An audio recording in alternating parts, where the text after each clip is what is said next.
பொன்னர் சங்கர் அது உருப்படலை. பொன்னர் சங்கர், இளைஞன், பெண் சிங்கம், உளியின் ஓசை, பாசக்கிளிகள் இந்த படங்களை எல்லாம் பார்த்துட்டு ஒருத்தன் உயிரோட கிளம்பி வர முடியுமா? அந்த படமும் குப்பை, அதுல வசனமெல்லாம் ஆக மோசம். இன்னைக்கு கலைஞர் கருணாநிதி அவர்கள் உயிரோடு இருந்திருந்தா, ஆக்டிவா இருந்திருந்தா, இப்போ வசனம் எழுதியிருந்தா என்ன தெரியுமா சொல்லியிருப்பாங்க? பூமரங்கள் ஓரமா போங்கன்னு இருப்பாங்க.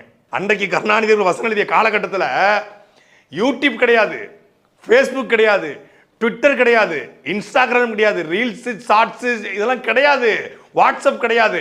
அதனால வசனம் எழுதினாரு. அன்னைக்கு மக்களுக்கு இருந்த ஒரே மீடியம் சினிமா மட்டும்தான். அதனால அன்றைக்கு இருந்த காலகட்டத்தில் மக்கள் யாரும் படிக்கல, பேப்பர் படிக்க கூட தெரியாது, பள்ளிக்கூடத்துக்கே பல பேர் போகல. அந்த காலகட்டத்தில் வசனம் எழுதுனால அது ஊர் முழுக்க திமுக திராவிட கட்சிகளால் கொண்டாடப்பட்டதுனால ஆஹா ஓஹோ என்று கைத்தட்டினா. இன்னைக்கு அப்படி ஒரு வசனத்தை வச்சு படம் எழுதினான்னு வைங்க, அப்புறம் வேற என்ன?